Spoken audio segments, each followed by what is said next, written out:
السلام عليكم.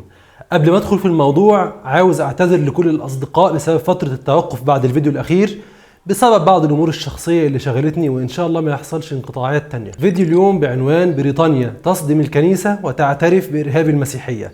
القصة باختصار كما نشرتها التليجراف البريطانية ونيويورك تايمز الامريكية وغيرهم من وسائل الاعلام العالمية ان شخص ايراني قدم طلب لجوء لبريطانيا، وذكر في حيثيات طلبه انه ترك الاسلام واعتنق المسيحيه لان المسيحيه ديانه سلام. وهو كان متصور انه بمجرد ما يقول لهم المسيحيه جميله وديانه محبه هيوافقوا على طلبه تلقائيا ويعيش في بريطانيا معزز مكرم. لكن المفاجاه ان بريطانيا رفضت طلبه، وذكرت في حيثيات الرفض ان المسيحيه مش ديانه سلام ولا حاجه، واحتجوا ب6 نصوص من الكتاب المقدس لاثبات كلامهم. هنتكلم ان شاء الله في عده نقاط: ما دلالات هذا الموضوع وأهميته؟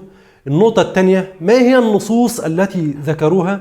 النقطة الثالثة، هل هذه النصوص حجة على المسيحيين والمسيحية اليوم؟ ده اللي هنتكلم عنه النهاردة، فتابعوا الفيديو للنهاية.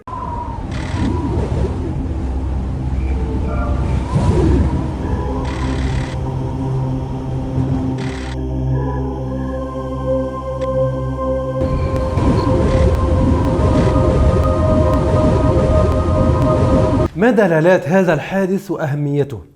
الموضوع ده له دلالات خطيرة جدا، لأن هذه المرة اللي قال إن المسيحية ليست ديانة سلام مش أحمد سبيع ولا ذاكر نايك ولا أحمد ديدات.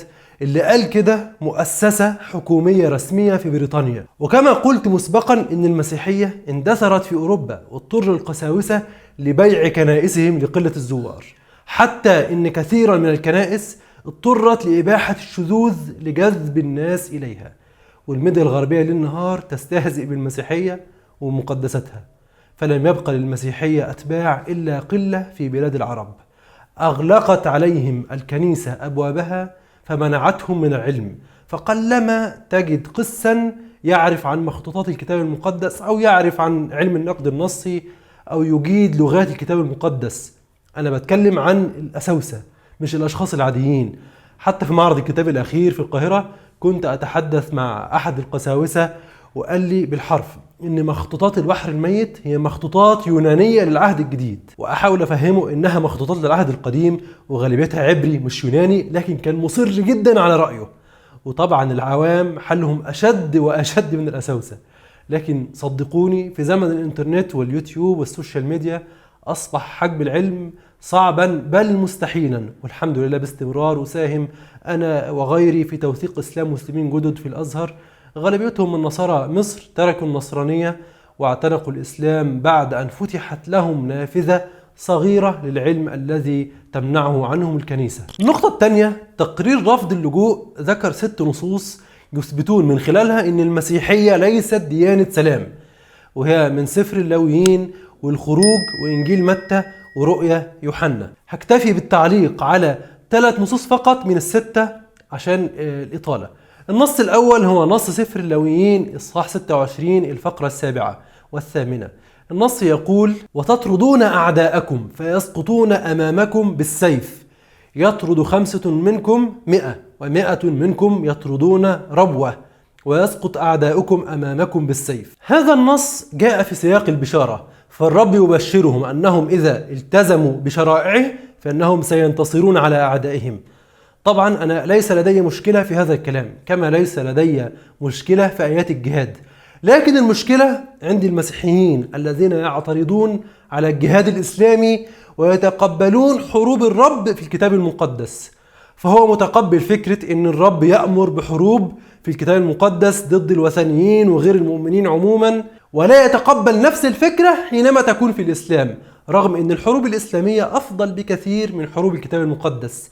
فالحروب الإسلامية نجد فيها نهي عن قتل الأطفال والرضع والنساء والحيوانات، لكن في الكتاب المقدس نجد الرب يأمر بقتلهم. فعلى سبيل المثال في سفر صموئيل الأول 15:3 يقول الرب: فالآن اذهب واضرب عماليق وحرموا كل ما له، ولا تعفو عنهم، بل اقتل رجلا وامرأة، طفلا ورضيعا، بقرا وغنما، جملا وحمارا. وأنا أجزم أنك لن تجد كتابا آخر على وجه الأرض فيه أمر بقتل الأطفال والرضع والنساء والحيوانات غير كتاب المسيحيين المقدس.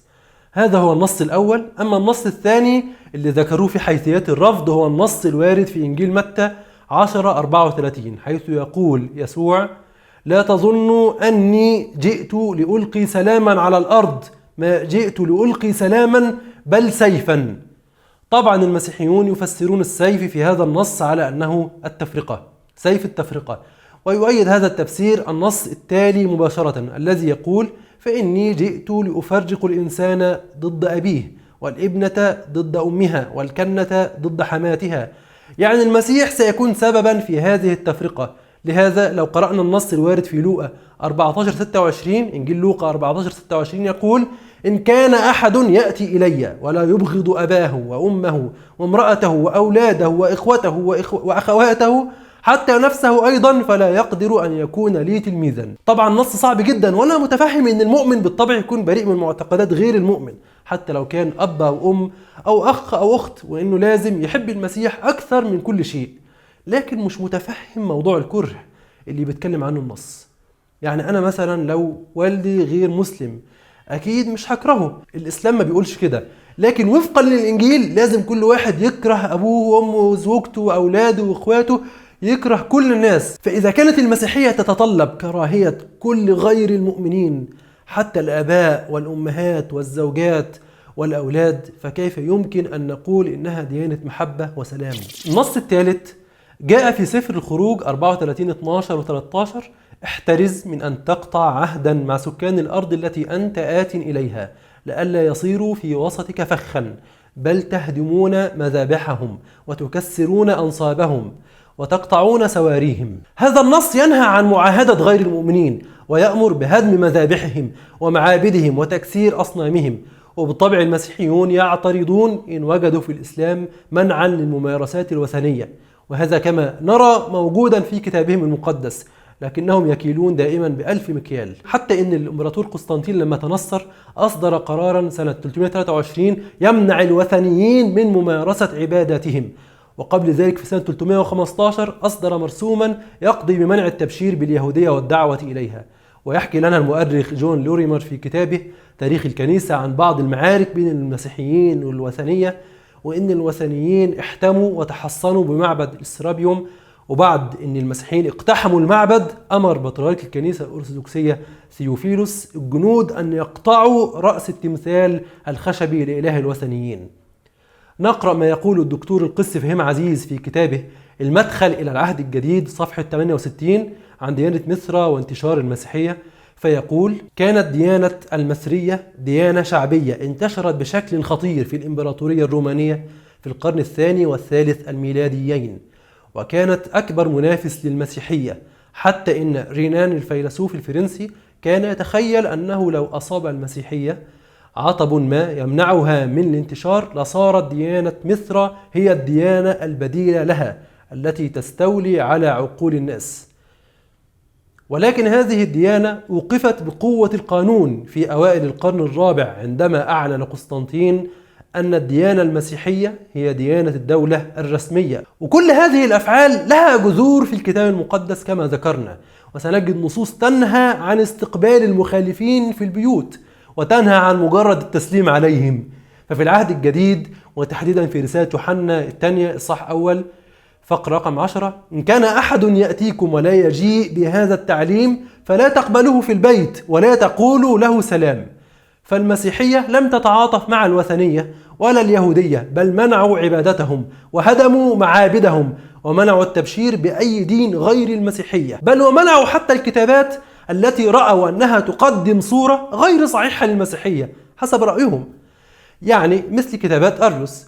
ففي القرن الرابع الميلادي كانوا يحرقون رسائل أريوس لأن عقيدته مختلفة عن عقيدتهم، وإذا أخفى أي شخص أي شيء من كتابات أريوس فإن الكنيسة كانت تأمر بقتله. تخيل، يقتل لأنه فقط يمتلك كتابا لأريوس. الكلام ده بعد المسيح ب3 قرون تقريبا. حتى إن الكنيسة كانت تحكم بإعدام أي شخص يمتلك ترجمة إنجليزية للكتاب المقدس بدلا من الترجمة اللاتينية. النقطة الثالثة: هل هذه النصوص حجة على المسيحيين والمسيحية؟ طبعا الدفاع التقليدي ضد هذه النصوص يكون عادة إن هذه النصوص من العهد القديم، وإحنا الآن في عهد النعمة بعد أن كنا في عهد النقمة. ورغم أن هذا الادعاء غير صحيح وأن العهد الجديد فيه نصوص كثيرة تناقض هذا الادعاء، وذكرنا قبل قليل نص إنجيل متى ولوقا ورسالة يوحنا، لكن هذا الدفاع لا يصمد طويلا ضد النقد العلمي الذي يوجه له. فمثلا حينما يقولون أن هذه النصوص من العهد القديم، فهل هذا معناه إنكار العهد القديم أو التقليل منه واحتقاره؟ العهد القديم جزء من الكتاب المقدس، والمسيحيون يؤمنون به ويقدسونه، وبالتالي هذه الحجة لا معنى لها إلا في حالة إنكار قداسة الكتاب. وأيضا هل إله العهد القديم إله مختلف عن إله العهد الجديد؟ لو قالوا هو إله مختلف فهذه كارثة ومصيبة، لأنهم بهذا يعترفون بالشرك، وإن عندهم إلهين، إله محبة وإله حرب، وطبعا ما فيش حد من المسيحيين يؤمن بذلك. فإذا هذه الحجة أيضا ليس لها قيمة، لأن طالما هو نفس الإله الذي ارتضى هذه الشرائع فلا مجال لإنكارها الآن أو التشغيب عليها. ثم إن واقع المسيحيين أيضا يكذب هذه الادعاءات، لأن أكثر من ارتكب جرائم وحشية على مر التاريخ هم أنفسهم من يقولون الله محبة. يعني الله محبة هي مجرد كلمة تقال وليس لها تطبيق على أرض الواقع. بمجرد أن يمتلكوا السلطة والقوة تحدث المجازر في الحروب الصليبية ومحاكم التفتيش في الأندلس أو غيرهم، وكلها مجازر دينية بدعم الكنيسة بل وبقيادة القساوسة. ومن فترة كنت عملت فيديو عن موضوع التاريخ الأسود للكنيسة والمسيحية، وهتلاقوا الرابط في الوصف. فالخلاصة إن الادعاء إن المسيحية ديانة سلام هو ادعاء مخالف لنصوص الكتاب وليس له أساس على أرض الواقع، وإن جملة الله محبة هي مجرد جملة تقال، لكن الواقع إن المسيحية بمجرد أن تمتلك القوة فإنها ترتكب المجازر الوحشية. إذا أعجبكم الفيديو اضغطوا لايك وانشروه بين المهتمين، ولو حابين تدعمونا ممكن من خلال بيتريون، الرابط في وصف الفيديو. والسلام عليكم ورحمة الله وبركاته.